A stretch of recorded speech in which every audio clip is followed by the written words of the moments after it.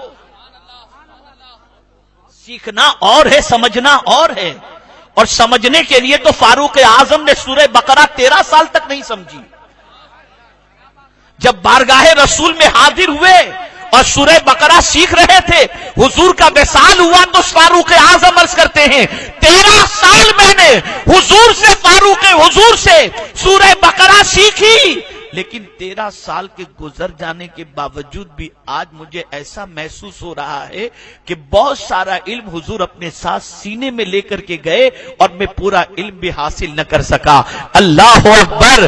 وہ معلم جس نے خدا سے علم حاصل کیا اس نے 13 سال لگائے سورہ بقرہ سکھانے میں، اور آج 21 دن پہ قرآن۔ حیرت کی بات ہے۔ بہکاوے میں نہ آؤ، بہکاوے میں نہ آؤ، عقل کا استعمال کرو۔ اگر اتنا سستا قرآن سیکھنا ہوتا تو خود دارالعلوم میں کہاں پڑھیں ذرا پوچھ لیجئے گا، 7 سال 8 سال کیوں دارالعلوم میں گزارے؟ آپ کے استاد کو 21 دن کا کورس ہی بتا دیتے کہ سکھا دو اس کو۔ خیر، عرض یہ کر رہا تھا حق و باطل کے درمیان اگر فرق سیکھنا ہے، بے وقوف بننے سے بچنا ہے تو اللہ کا ڈر اختیار کرو، تقوی اختیار کرو۔ اگر اللہ کا ڈر دل میں پیدا ہو گیا تو میرے پیارے آقا صلی اللہ علیہ وسلم کے پیارے دیوانوں، قرآن نے واضح لفظوں میں فرما دیا یجعل لکم فرقانا، وہ تمہارے اندر فارق حق و باطل کی قوت پیدا کر دے گا۔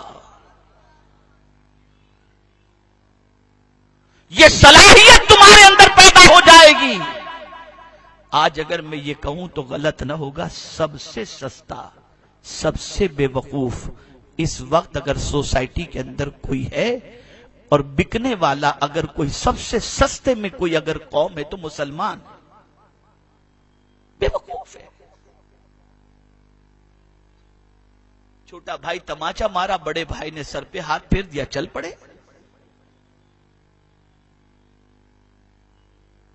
تقوی اختیار کرو۔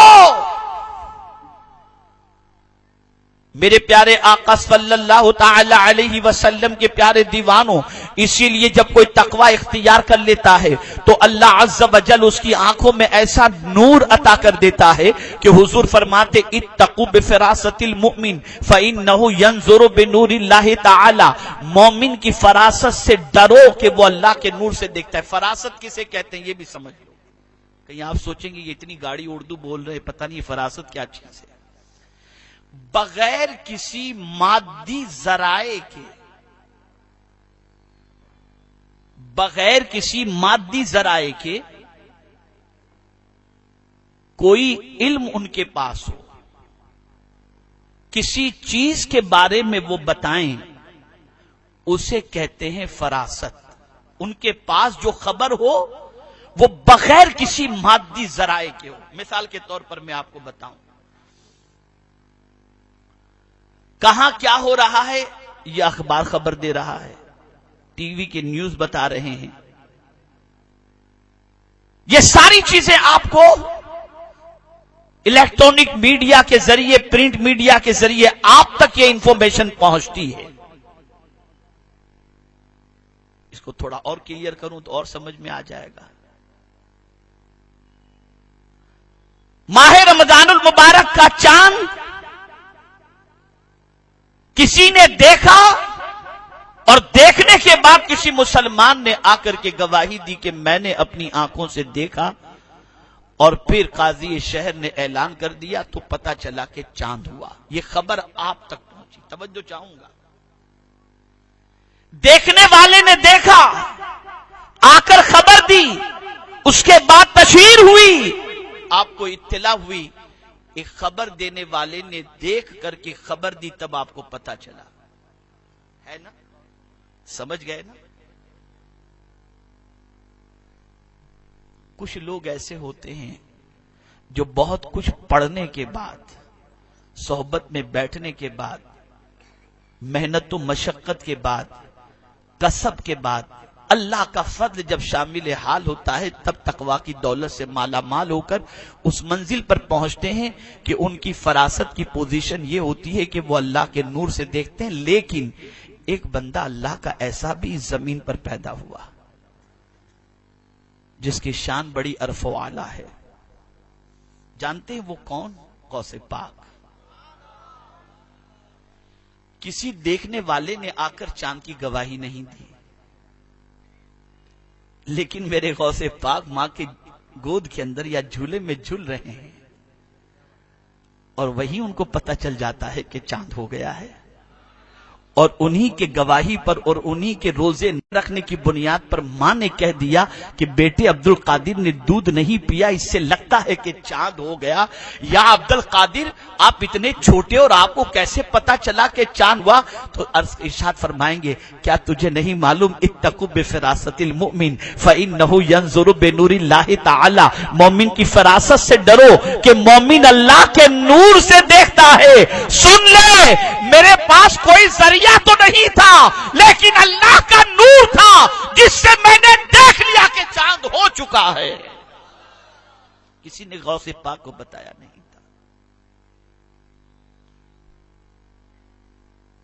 مومن کی فراست سے بچو، ان سے ڈرو، وہ اللہ کے نور سے دیکھتے ہیں.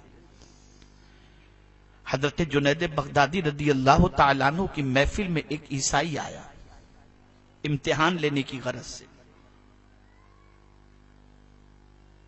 حلیہ اس کا اسلامی بنا ہوا، صوفی ٹائپ کا حلیہ بنا ہوا، اور لوگ اسے صوفی ہی سمجھتے تھے. محفل میں بیٹھا، حضرت جنید بغدادی رضی اللہ تعالیٰ عنہ سے عرض کرتا ہے کہ حضور ایک حدیث سمجھنے کے لیے حاضر ہوا ہوں. چونکہ اس شخص کا عمل ظاہری اتنا اسٹرانگ تھا کہ لوگ اسے سمجھتے تھے کہ یہ کوئی اللہ والا ہے، لیکن تھا وہ عیسائی. لیکن اس نے اسلام کی حقیقت کو جاننے کی کوشش کرنے کے لیے یہ حلیہ بنا کے رکھا تھا، اور جاننا چاہتا تھا کہ کیا اللہ کے رسول صلی اللہ علیہ وسلم کے ایسے جان نثار بندے بھی اس دنیا میں موجود ہیں جن کی مومنانہ فراست کا عالم یہ ہے کہ جو اللہ کے نور سے دیکھتے ہوں. تو وہ حضرت جنید بغدادی رضی اللہ تعالیٰ عنہ کی محفل میں بیٹھا، اور محفل میں بیٹھ کر کے جہاں پر اولیاء کرام کا بھی مجمع موجود تھا اور جہاں پر بہت سارے صوفیہ بھی موجود تھے، اسی محفل میں اس نے سوال کیا، حضور میں ایک مسئلے کا حل چاہتا ہوں، ایک حدیث کی تشریح آپ سے پوچھنا چاہتا ہوں، اس کے بارے میں جاننا چاہتا ہوں کہ سرکار نے جو فرمایا اتقوا بفراست المؤمن فإنه ينظر بنور اللہ تعالی، مومن کی فراست سے ڈرو کہ مومن اللہ کے نور سے دیکھتا ہے. حضرت اس کا کیا معنی ہے ذرا مجھے بتا دیں. حضرت جنید بغدادی نے اپنی گردن نیچے جھکائی، اٹھائی، اور اس کے بعد فرمایا مومن کی فراست سے ڈرو، اور مومن اللہ کے نور سے وہ دیکھتا ہے. اس کا مطلب یہ ہے کہ تو کلمہ پڑھ کر کے مسلمان ہو جا. اللہ اکبر. اس کے پیروں کے نیچے سے زمین کھسک گئی. جتنے بھی بزرگ موجود تھے سب کو حیرت ہوئی، کیا یہ شخص مسلمان نہیں ہے؟ اس نے قدموں میں گر کر کے کہا آج میں نے مصطفیٰ کی حدیث کا جلوہ اور اس کی دلیل ماتھے کی آنکھوں سے دیکھ لیا. یقیناً مصطفیٰ کا فرمان حق ہے، اور اللہ والے اپنی آنکھوں سے نہیں اللہ کے نور سے دیکھا کرتے ہیں.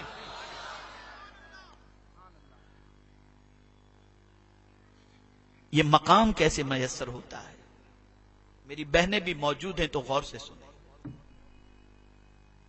جو غربت کے زمانے میں اپنے شوہر سے کہتی ہیں چوری کر کے لاؤ ہمیں تو مال چاہیے.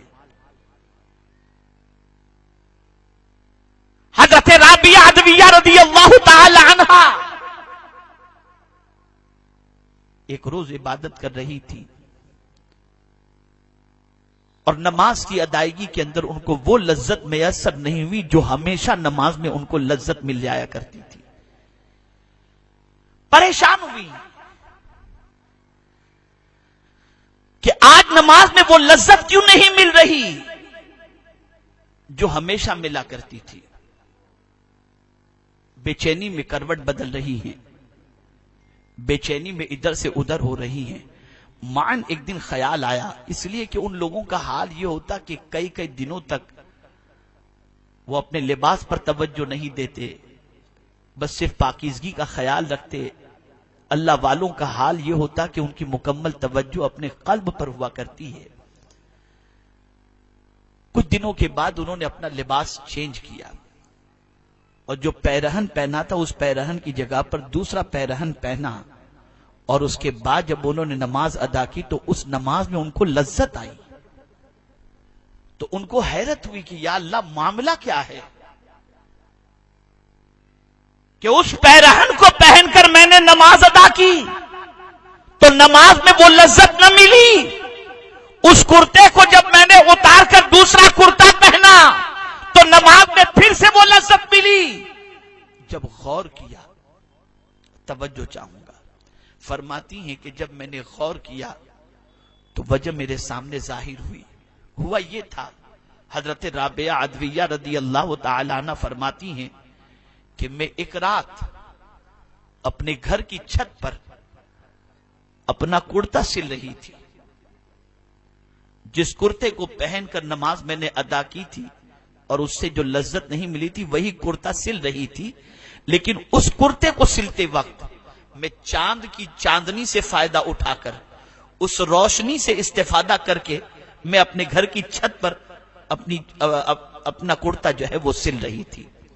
لیکن اچانک اس میں تھوڑی دیر کے اندر بادشاہ کی سواری میرے گھر کے قریب سے گزری تو ان کے خدام مشعل لیے ہوئے تھے جس کی روشنی پھیل رہی تھی. تو میں نے اس روشنی سے فائدہ اٹھا کر میرا کرتا سل لیا. تو بغیر اجازت بادشاہ میں نے اس کے بعد اس بادشاہ کی مشعل سے روشنی لی. اس روشنی کے لینے کی وجہ سے اس کرتے کو سلنے کے بعد, اس کرتے کو پہننے کے بعد میں نے جب نماز ادا کی تو اللہ نے مجھ سے نماز کی وہ لذت چھین لی. میں پوچھنا چاہتا ہوں, آج مرد ہو یا عورت, نماز کیوں بوجھ بن گئی ہے؟ نماز تو سکون کا ذریعہ ہے, نماز تو بے حیائی سے روکتی ہے, نماز تو قلب مصطفیٰ کی ٹھنڈک ہے. لیکن آج نماز پڑھتے ہیں تو ایسا لگتا ہے جیسے معاذ اللہ خدا پر کوئی احسان کر رہے ہوں. بس جیسے تیسے نماز پڑھی اور نہ نماز میں کوئی لذت, سارا دن بھر کا حساب نمازی کے اندر بھولی ہوئی چیز نماز میں یاد آ جاتی ہے. نماز میں کوئی توجہ نہیں, نماز میں کوئی خیال نہیں, نماز میں کوئی لذت نہیں, نماز کے کوئی اثرات نہیں, بلکہ جوں توں کر کے نماز ادا کر لیتے ہیں. نماز آج انسان کے لیے تسکین کا سبب کیوں نہیں رہ گیا؟ تو میں یقین کے ساتھ عرض کرتا ہوں کہ جو حلق کے نیچے اتر رہا ہے اس اترنے والی غذا پر ہماری توجہ نہیں رہی. نماز میں اسی لیے وہ لذت نہیں, نماز میں اسی لیے وہ کیف نہیں, نماز میں اسی لیے وہ سرور نہیں, نماز میں اسی لیے وہ تشفی نہیں, نماز میں اسی لیے وہ تسکین نہیں. اے رسول اعظم صلی اللہ علیہ وسلم کے دیوانوں, ضرورت اس امر کی ہے کہ ہم حلال و حرام کے درمیان تمیز پیدا کریں اور اللہ عز و جل اور اس کے رسول صلی اللہ علیہ وسلم کے فرامین کا خیال کیا کریں. کسی کی چیز بغیر اجازت نہ لیں. مال و زر کی محبت میں اتنے نہ ڈوب جائیں کہ حلال و حرام کے سارے پردے اٹھا کر پھینک دیں اور ایک ہی منشا ہو, مال مال چاہیے کیسے بھی کر کے مل جائے. نہیں،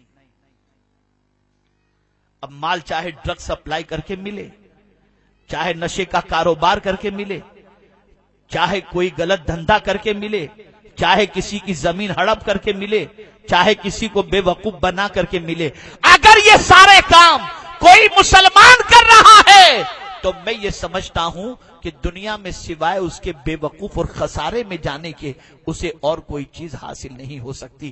مجھے پھر حضرت رابعہ کا ایک واقعہ یاد آ رہا ہے. حضرت رابعہ ولیہ کاملہ اور اتنی زبردست عابدہ اور عالمہ تھی کہ ایک بار ان کے معاصرین میں سے ایک بزرگ نے حضرت رابعہ سے فرمایا، رابعہ، عورت کتنی ناقص العقل ہوتی ہے کہ اس کی وجہ سے اسے نبوت نہیں دی گئی، اس لیے آج تک کوئی عورت نبی نہیں بنی، نبی یا نہیں بنی. مسکراتی ہیں اور کہتی ہیں، آپ کہتے ہیں عورت ناقص العقل ہے، لیکن میں عورت ہونے پر فخر محسوس کرتی ہوں اور اللہ کا شکر ادا کرتی ہوں.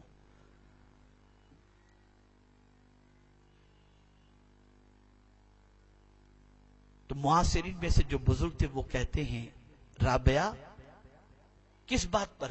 عورت ہونے پر اللہ کا شکر. کہا ہاں. تو کہا کیوں؟ کا وجہ یہ ہے کہ آج تک کسی عورت نے خدا کا دعویٰ نہیں کیا. کسی عورت نے خدا کا دعویٰ نہیں کیا ہے، دعویٰ کیا ہے تو مرد ہی نے کیا ہے. تو میں اس بات پر اللہ کا شکر ادا کرتی ہوں. سوچ تھی حضرت ابراہیم ابن ادہم جب حج کے لیے گئے، ہر قدم پر 2 رکعت پڑھتے ہوئے گئے. 14 سال میں مکہ مکرمہ پہنچے، لیکن جب مکہ مکرمہ پہنچے تو کعبہ نظر نہیں آیا. پریشان ہوئے، بارگاہ سمدیت میں عرض کرتے ہیں، اے اللہ، میں جس اہتمام سے تیرے گھر کی زیارت کے لیے حاضر ہوا ہوں، اتنے اہتمام سے مجھ سے پہلے کوئی آپ سن رہے ہیں توحید نیٹ ورک کی اسلامک آواز. Tauheed network international Islamic YouTube channel. عبادت گزار ایک بندی ہے جس کا نام رابعہ ہے، جس کی تعظیم کے لیے کعبہ خود گیا ہوا ہے. یہ تھی اللہ کی ولیہ، یہ تھی اللہ کی برگزیدہ بندی. تو سنیں حضرت رابعہ عدویہ رضی اللہ تعالی عنہ کی دعوت، مومن کی فراست دیکھیں. حضرت رابعہ عدویہ کی دعوت حضرت حسن بصری رضی اللہ تعالی عنہ نے. کون حضرت حسن بصری؟ جنہوں نے حضرت مولا علی کی گود میں پرورش پائی. وہ حضرت حسن بصری رضی اللہ تعالی عنہ نے حضرت رابعہ کی دعوت کی. دسترخوان پر جب کھانا بچھایا گیا تو آپ جانتے ہیں میرے پیارے آقا صلی اللہ تعالی علیہ وسلم کے پیارے دیوانوں، حضرت رابعہ عدویہ رضی اللہ تعالی عنہا نے جب دسترخوان پر اس کھانے کو دیکھا تو گوشت کی طرف نظر گئی تو فرماتی ہیں، بھائی حسن، یہ گوشت رابعہ کے قابل نہیں. حضرت حسن بصری لرز گئے. کیا رابعہ تم کو حسن کے گھر کے اندر بھی مشکوک گوشت لگتا ہے؟ فرماتی ہیں، بھائی حسن، تحقیق کر لو، تحقیق کر لو. حضرت حسن بصری رضی اللہ تعالی عنہ نے اپنے خادم کو طلب فرمایا اور ارشاد فرمایا، گوشت کہاں سے خریدے تھے؟ اس نے قصاب کا نام بتایا. کہا چلو جس قصاب سے، اب قصاب سمجھتے ہیں نا، کسائی کو کہتے ہیں، جس کے پاس سے گوشت خریدا تھا گئے. حضرت حسن بصری رضی اللہ تعالیٰ عنہ نے پوچھا کہ یہ جو میرا خادم تمہارے پاس سے گوشت خرید کے گیا تھا، اس کو ذبح کس نے کیا تھا؟ کہا میں نے کیا تھا. کہا تم نے صحیح طور پر شریعت کے مطابق کیا تھا؟ کہا ہاں. کہا جانور تمہارا تھا؟ کہا ہاں. کسی سے خریدا تھا تم نے؟ کہا ہاں. کہا اچھا یہ بتاؤ تمہاری رقم سب صحیح تھی؟ کہا ہاں. کہا ٹھیک ہے، جانور کس سے خریدے تھے؟ چلو لے کر چلو اس کے پاس۔ گئے، جانور کے مالک سے پوچھا آپ نے جانور تمہارا تھا؟ کہا ہاں۔ تم نے اس قصائی کو بیچا تھا؟ کہا ہاں۔ وہ شخص پوچھتا ہے کہ حضرت یہ بتائیے کہ اتنی ساری تحقیق آپ کیوں کر رہے ہیں؟ تو حضرت حسن بصری رضی اللہ تعالیٰ عنہ نے فرمایا وجہ یہ ہے کہ تمہارے اس جانور کے گوشت کو جب میں نے رابعہ کے سامنے رکھا تو انہوں نے کھانے سے انکار کیا، اس وجہ سے میں اس گوشت کی تحقیق میں لگ گیا اور اس لیے اب جانور کی تحقیق تک پہنچا ہوں، اور اس لیے میں تم سے سوال کرتا ہوں۔ اس کی آنکھوں میں آنسو آ گئے اور اس نے کہا ہاں میرے جانور کا گوشت رابعہ کے لائق تو نہیں تھا۔ کہا کیا بات ہے، وجہ کیا ہے؟ اس شخص نے کہا جو جانور میں نے قصائی کو بیچا تھا وہ جانور ایک روز میرے کھیت میں گھاس کھاتے کھاتے بازو والے کے کھیت میں جا کر وہاں سے بھی اس نے اس کے کھیت سے کچھ گھاس کھا لیا تھا، اس لیے رابعہ نے منع کیا کہ میں اس جانور کا گوشت نہیں کھا سکتی۔ یہ ہے اللہ والوں کی نظر، یہ ہے اللہ والوں کی نظر۔ اے رسول گرامی وقار صلی اللہ علیہ وسلم کے دیوانوں، یہ نظر کب پیدا ہوتی ہے؟ جب اللہ کا ڈر دل میں پیدا ہو جائے۔ آج اگر مسلمان بے وقوف بن رہا ہے تو کسی سے سوال پوچھنے کی ضرورت نہیں، کسی مفتی سے استفتاء کی ضرورت نہیں، اپنے قلب کی طرف جھانک کر کے دیکھو اور دیکھو کہ ہم اللہ سے کتنا ڈرتے ہیں اور اللہ کا خوف ہمارے دل میں کتنا ہے۔ ہمارا ضمیر گواہی دے گا، ہمارا دل بولے گا کہ اللہ کے ڈر کے نام کی کوئی چیز آج مسلمان کے دل کے اندر قطعی طور پر نہیں۔ یہی وجہ تو ہے کہ چوہے سے مسلمان ڈر جاتا ہے، یہی وجہ تو ہے کہ کچھ خبریں دیکھ کر مسلمان ڈر جاتا ہے۔ کیا تاریخ میں آپ نے یہ نہیں پڑھا صرف امام حسین کی محبت کا ہی دم بھرو گے؟ ان کے کردار کو دیکھو، 22,000 تازہ دم لشکر کے سامنے بھی امام نہیں ڈرتے، یا امام اتنے تازہ دم لشکر اور تلواروں سے مسلح لشکر کو دیکھ کر بھی آپ کے دل میں ڈر کیوں پیدا نہیں ہوتا؟ تو جواب ملے گا نادان جو اللہ سے ڈرتا ہے اس کے دل میں پھر کسی کا ڈر نہیں ہوتا۔ یہ ڈر دل سے نکل گیا، یہ خوف دل سے نکل گیا، یہ خشیت دل سے نکل گئی، اس لیے فرق حق و باطل اب آج ہم نہیں کر پا رہے ہیں، نفع و ضرر ہمیں نہیں پتا چلتا، صحیح اور غلط ہمیں نہیں معلوم۔ ہمارا حال یہ ہے جو کچھ ہمیں بتا دیا جائے اندھے بہرے لولے لنگڑے بن کر ہم اسے قبول کر لیتے ہیں۔ ہونا یہ چاہیے کہ ہم اللہ کا ڈر اختیار کریں تاکہ اس ڈر کی بنیاد پر اللہ ہمارے سامنے حقیقتوں کو واضح فرما دے اور پروردگار فارق حق و باطل کی صلاحیت عطا فرما دے۔ تقوی سب سے عظیم دولت ہے، ہر محاذ پر حضور نے تقوی یاد دلایا، ہر محاذ پر حضور نے ڈرنے کے حوالے سے تاکید فرمائی۔ قرآن مقدس کی سینکڑوں آیتیں تقوی کے حوالے سے تعلیم دے رہی ہیں، لیکن ہمارا حال یہ ہے ہم سب سے ڈرتے ہیں سوائے خدا کے، سب سے ڈرتے ہیں سوائے خدا کے۔ تنگ دستی سے ہم ڈرتے ہیں، قلاشی سے ہم ڈرتے ہیں، مصیبتوں سے ہم ڈرتے ہیں، پریشانیوں سے ہم ڈرتے ہیں۔ انسان کی فطرت ہے اور انسان ان چیزوں سے یقیناً ڈرتا ہے، لیکن اللہ سے جتنا ڈرنا چاہیے وہ ڈر بھی تو اپنے دل میں پیدا کرو، وہ خوف بھی تو اپنے دل میں پیدا کرو، وہ خشیت بھی تو اپنے دل میں پیدا کرو۔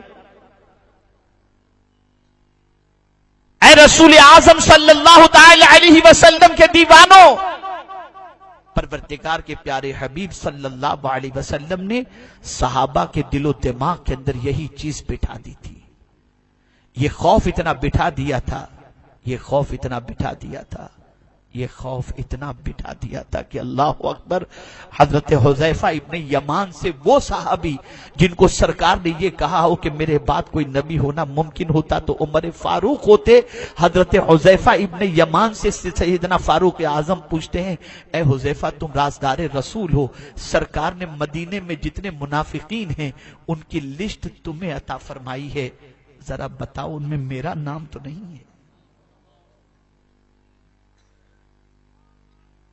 آپ ذرا سوچو،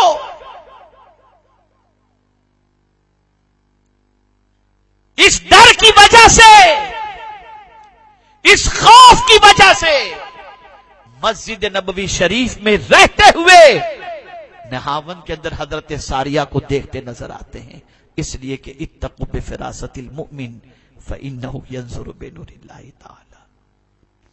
تو میرے پیارے آقا صلی اللہ علیہ وسلم کے پیارے دیوانوں اور خواتین اسلام، آج میرا پیغام آپ کو سب سے بڑا یہ ہے کہ ظاہر میں بھی باطن میں بھی اللہ سے ڈرو، اللہ کے خوف کو دل میں جگا دو، بے وقوف بننے سے بچ جاؤ گے، آنکھوں میں نور اللہ عطا فرمائے گا، فارق حق و باطل کی صلاحیت عطا فرمائے گا، اور ساتھ ہی ساتھ اسی تقوی کی بنیاد پر اللہ رب العزت جل جلالہ صرف یہی نہیں کہ ہمیں جنت عطا فرمائے گا، بلکہ قرآن مقدس کی روشنی میں آپ کے کوئی کام بگڑیں گے نہیں، اللہ تقوی کی وجہ سے ہر کام کو بنا بھی دے گا اور آسان بھی کر دے گا، اس لیے کہ میرے کریم نے خود ارشاد فرمایا وَمَن يَتَّقِ اللَّهَ یجعل لہ من امرہ یسرا، جو اللہ سے ڈرتا ہے اللہ اس کے سارے کام آسان کر دیتا ہے، سارے کام آسان کر دیتا ہے۔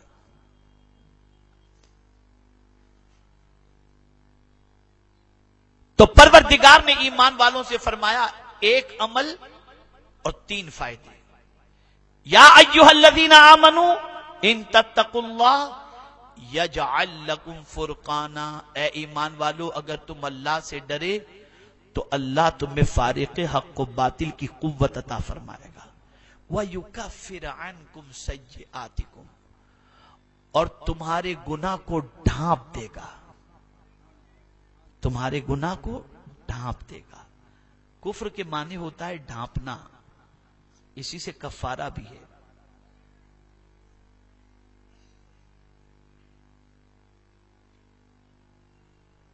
تو یاد رکھیے اللہ تمہارے گناہوں کو ڈھانپ دے گا، تقوی اختیار کرو گے گناہ ڈھک جائیں گے۔ اور پھر تیسری بات اللہ نے یہ فرمائی وَيَغْفِرْ لَكُمْ، اور اللہ تمہیں بخش دے گا، یعنی پتہ یہ چلا تم نے اللہ کا ڈر اختیار کیا، گناہ بھی چھپ گئے، بخشش کا پروانہ بھی مل گیا۔ واللہ ذو الفضل العظیم، اور اللہ بہت بڑے فضل والا ہے۔ میرے پیارے آقا صلی اللہ تعالی علیہ وسلم کے پیارے دیوانوں، آج ضرورت اس امر کی ہے کہ ہم قرآن کی تعلیم کو عام کریں، قرآن مقدس پر عمل کریں، قرآن کو صرف ایک فضیلت کی کتاب نہ سمجھیں، بلکہ قرآن کو صرف ایصال ثواب کی کتاب نہ سمجھیں، بلکہ قرآن کو ایک عمل کی کتاب سمجھیں، قرآن پر عمل بھی کریں، قرآن کی تعلیمات کو دوسروں تک پہنچانے کی کوشش بھی کریں، قرآن صحیح پڑھنے کی بھی کوشش کریں، اس پر عمل کی بھی کوشش کریں، اسے سمجھنے کی بھی کوشش کریں، لیکن سمجھنے کے لیے کسی عربی داں کے پاس صرف مت جائیے گا، عالم دین کے پاس جائیے گا، اس لیے کہ قرآن سمجھنے کے لیے 52 علوم کی ضرورت ہے۔ کتنے؟ جب تک کہ 52 علوم کسی کے پاس نہ ہو اس وقت تک وہ قرآن کا ترجمہ نہیں کر سکتا۔ 52 علوم ضروری ہیں، آیات ناسخہ اور آیات منسوخ، اس کا علم نہیں ہوگا تو کیسے ہوگا؟ میں آپ کو ایک مثال سمجھا دوں۔ قرآن مقدس کی آیت کریمہ یا ایھا الذین آمنوا کتب علیکم الصیام کما کتب علی الذین من قبلکم لعلکم تتقون، اے ایمان والو تم پر روزے فرض کیے گئے جیسا کہ تم سے اگلوں پر فرض کیے گئے تھے۔ اب اگلوں پر جو روزے فرض تھے ان روزوں کی کیفیت آپ حدیث کے اندر تلاش کر لیجیے. وہ ایک مرتبہ رات میں کھا لیں پھر اس کے بعد کھا نہیں سکتے, بس کھا لیا اس کے بعد پھر روزہ ان کا شروع. تو اب قرآن نے کہا اتم الصیام الی اللیل, تمہارا روزہ تم کمپلیٹ کرو رات تک, یعنی جیسے غروب آفتاب ہوا تمہارا روزہ تمہارا کمپلیٹ ہو گیا, اب پوری رات صبح صادق تک تم کھا سکتے ہو. یہ قرآن کی آیات ہے. ایک آیت قرآن کی ایسی ہے جس پر سوائے مولا علی کے کسی اور نے عمل کیا ہی نہیں, اور وہ آیت منسوخ ہو گئی. وہ آیت کون سی ہے؟ یا ایھا الذین آمنوا اذا ناجیتم الرسول فقدموا بین یدی نجواکم صدقہ. اے ایمان والو, جب تم نبی سے سرگوشی کرو تو کچھ صدقہ دے دیا کرو. تو منافقین چونکہ حضور کے پاس جب صحابہ آتے تھے تو منافقین بھی آ کر کے بیٹھتے تھے, اور سرکار کے کان میں جا کر منافقین کچھ باتیں کیا کرتے تھے, تو صحابہ کو پوچھنے کا موقع نہیں ملتا تھا.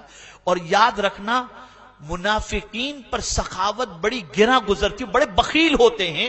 تو قرآن نے ان کی فطرت کو سامنے رکھ کر کے اعلان کر دیا کہ جب تم حضور سے سرگوشی کرنا چاہو تو کچھ صدقہ دے دیا کرو. وہ چھٹ گئے, پھر مال دینے کی بات آئی نا تو پھر وہ چھٹ گئے, اب سرگوشی نہیں کر رہے تھے. لیکن مولا علی کرم اللہ تعالی وجہہ الکریم نے یہ آیت کریمہ جب نازل اور حضور نے فرمایا تو صدقہ انہوں نے پیش کیا, اور اس کے بعد حضور کی بارگاہ میں حاضر ہو کر کچھ سرگوشی کی. بس ان کی سرگوشی کے بعد اور صدقے کے بعد پھر یہ آیت کریمہ کا حکم دوسری آیت کے ذریعے منسوخ ہو چکا. واحد یہ آیت کریمہ ایسی ہے جس پر صرف مولا علی نے عمل فرمایا ہے, اور اس کے بعد یہ آیت کریمہ منسوخ ہو گئی. لیکن ہاں, اس کے فائدے کو مفسرین نے فرمایا کہ یہ عمومی ہے. آج بھی اگر کوئی حضور کی بارگاہ میں حاضر ہو کر اپنے معروضات پیش کرنا چاہے تو چاہیے کہ کچھ صدقہ دے کر پھر سرکار کی بارگاہ میں حاضر ہو, اس کی برکتیں اللہ اسے ضرور عطا فرمائے گا. تو یہ علم ہونا ضروری ہے. خالی عربی ادب سے کام نہیں چلتا کہ کہیں سے عربی ادب پڑھ کر آ گیا اور قرآن کا ٹرانسلیشن. پھر غوث پاک کو اتنا پڑھنے کی ضرورت نہیں تھی, پھر امام اعظم کو اتنا پڑھنے کی ضرورت نہیں تھی, اور پھر چھوڑیے غوث پاک کو, امام اعظم کو, وہ تو بہت بڑے ہوئے. پھر آپ لوگوں نے اتنا دارالعلوم کھول کے رکھے, پھر کیا ضرورت ہے ان کو کھول کر رکھنے, بند کروا دیجئے سب کو. اتنا ہی آسان قرآن ہے, تو اتنا ایزی نہیں ہے. اس لیے یاد رکھیں 52 علوم جب آتے ہوں تب قرآن کا ترجمہ آدمی کر سکتا ہے. تو آپ اور ہم اتنے علوم حاصل نہیں کر سکتے, تو آپ اور ہم قرآن کے ترجمے کی صلاحیت بھی نہیں رکھتے, تو پھر کیا کیا جائے؟ ایک عاشق رسول نے ایسا ترجمہ کر کے دے دیا ہے کہ اس ترجمے کو گھر گھر پہنچاؤ, اور اس ترجمے کا نام ہے کنز الایمان. اسے گھر گھر پہنچاؤ, اسے پڑھو گے تو دل میں اللہ کی محبت بھی پیدا ہوگی, اللہ کے رسول کی محبت بھی پیدا ہو جائے. انہی کلمات پر میں اپنی گفتگو کو ختم کرتے ہوئے یہ پیغام دوں گا کہ وقت آ چکا ہے. ایک مرتبہ درود شریف پڑھ لیں. اللہم صلی علی سیدنا و مولانا محمد معدن الجود والکرم وآلہ وصحبہ وبارک وسلم. اب یہ بھی میں آپ کو بتا دوں کہ میں نے اس موضوع کا انتخاب کس وجہ سے آج کیا. بڑی معذرت کے ساتھ 40 کراس بھی سن لیں اور 15 کراس بھی سن لیں, 15 سال کی اوپر کے بھی سن لیں, 40 سال کے اوپر کے بھی سن لیں, اور 60 سال کے اندر کے بھی سن لیں. الا ماشاءاللہ, میں یہ نہیں کہتا کہ سب اس کے مجرم ہیں, بلکہ آج اللہ معاف فرمائے مرد و خواتین کے اندر ایک بری بلا پھیل رہی ہے یوٹیوب کے ذریعے گندی پکچروں کے دیکھنے کی.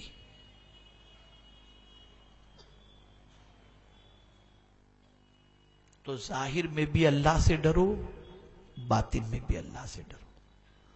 اس کی وجہ سے نسلیں تباہ ہو رہی ہیں, نسلیں تباہ ہو رہی ہیں. ہمارے پاس فون آتے ہیں, ہمارے پاس لوگ آتے ہیں اور بتاتے ہیں تو ہماری عقل دنگ ہو جاتی ہے. یہ بدکرداریاں اور یہ برائیاں تباہ کر دیتی ہیں, برباد کر دیتی ہیں. بچو ان سے. نماز بھی اس لیے ہے تاکہ تمہارے اندر یہ تصور پیدا ہو کہ خدا دیکھ رہا ہے۔ آقا کریم صلی اللہ علیہ وسلم نے فرمایا نماز اس طرح پڑھو جیسے تم خدا کو دیکھ رہے ہو، اور اگر یہ تصور قائم نہ ہو سکے تو یہ تصور کرو کہ خدا تم کو دیکھ رہا ہے۔ یہ تصور پیدا کرو، یہ ڈر اپنے اندر پیدا کرو۔ ماہ رمضان المبارک کے روزے، فریج کے اندر کھانے پینے کی ساری چیزیں موجود ہونے کے باوجود، گھر میں اکیلا انسان ہونے کے باوجود، روزے کی حالت میں ان چیزوں کو تنہائی میں چھپ کر بھی کھانے کے لیے تیار نہیں ہوتا، وجہ کیا ہے؟ وہی تصور، کوئی نہیں دیکھ رہا، خدا دیکھ رہا ہے۔ اس تصور کو ہمیشہ کے لیے قائم رکھو۔ بس ایک آخری بات عرض کر دوں، حضرت بایزید بستامی علیہ الرحمہ کے پاس ایک نوجوان حاضر ہوا اور اس نے عرض کیا کہ حضور، تقریباً گناہوں سے بچنے کی توفیق اللہ نے عطا فرما دی، لیکن ایک گناہ ایسا ہے جس سے میں بچ نہیں پاتا، اور وہ گناہ ہے کہ میں نکلتا ہوں تو میری نگاہیں خطا کھا جاتی ہیں، اور کسی بھی حسن کو دیکھنے کے لیے میری نگاہ آوارہ بن جاتی ہے، اور میں کسی لڑکی اور عورت کو دیکھنے کے لیے اپنی نگاہ کو آوارہ چھوڑ دیتا ہوں۔ حضرت اس گناہ سے نہیں بچ پاتا، میرے لیے دعا کریں کہ میں اس گناہ سے بچ جاؤں، یا کوئی نسخہ عطا فرمائیں، توجہ چاہوں گا۔ ارشاد فرماتے ہیں کہ بیٹے، جب تیرا نفس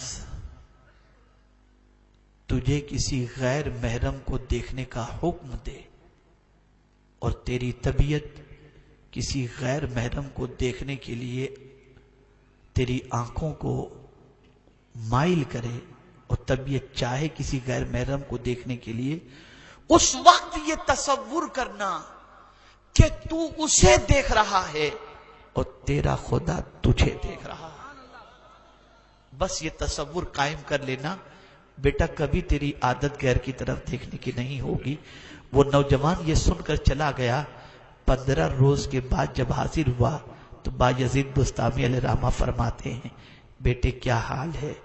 اس نے کہا حضور، اب تو نگاہ کبھی غیر کو دیکھنے کے لیے نہیں اٹھتی، اب تو نگاہ اٹھتی ہے تو کبھی ماں باپ کے چہرے کو دیکھنے کے لیے اٹھتی ہے، کبھی قرآن کو دیکھنے کے لیے اٹھتی ہے، کبھی اللہ والوں کو دیکھنے کے لیے اٹھتی ہے، اور کبھی اچھائیوں کو دیکھنے کے لیے اٹھتی ہے۔ عرض کرنے کا مقصد یہ ہے نگاہوں کی حفاظت کرو۔ اس پر نگاہ کے حوالے سے، صرف نگاہ کے حوالے سے ایک تفصیلی خطاب آپ انشاءاللہ العظیم 8 اپریل کو بنگلور کی سرزمین پر سنی دعوت اسلامی کا جو عظیم الشان سنی اجتماع ہونے جا رہا ہے، اس میں انشاءاللہ العظیم قرآن کا پیغام مرد و خواتین کے نام جو ہے اس موضوع پر انشاءاللہ گفتگو ہوگی۔ آپ اسے سنیں، اور نظر کی خطا کا عذاب کیا ہے اس کے حوالے سے آپ سماعت فرمائیں گے تو انشاءاللہ آپ کو گناہ سے بچنے کا آپ کے اندر جذبہ پیدا ہوگا۔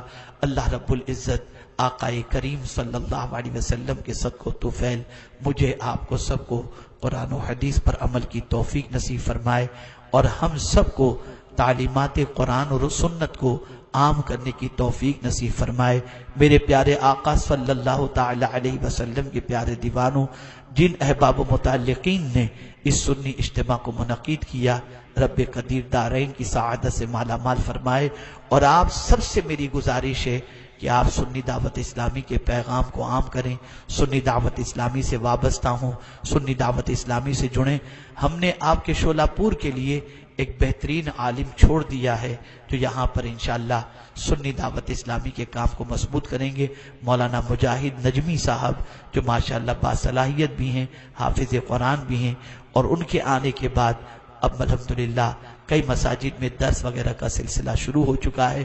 آپ افضل سر سے اور مولانا مجاہد صاحب سے رابطہ قائم کریں، اور شہر میں آقا کریم کی تعلیمات کو عام کرنے کی کوشش کریں، اور اسی کے ساتھ ساتھ آپ سب سنی دعوت اسلامی سے جڑیں، قافلے میں شامل ہوں، اور جہاں جہاں بھی سنی دعوت اسلامی کا درس ہوتا ہے، اجتماع ہوتا ہے، اس میں شریک ہو کر اپنی دینی معلومات میں اضافہ فرمائیں۔ اور اسی طرح سے جتنی بھی غلامان رسول کی تنظیمیں اور علماء اہل سنت جو بھی سنیت کا کام کرتے ہیں ان کا تعاون کریں، ان کے ساتھ شامل ہوں، ان سے محبت کریں، اور جہاں تک ہو سکے ان کے قافلے میں شامل ہو کر آپ چند قدم چلنے کی کوشش کریں۔ اللہ ہم سب کو اتحاد و یگانگی کی دولت سے مالا مال فرمائے، اور پروردگار محبت رسول میں زندہ رکھے، اور محبت رسول میں ہم سب کا خاتمہ فرمائے۔ وما علینا الا البلاغ المبین۔ السلام علیکم ورحمۃ اللہ وبرکاتہ۔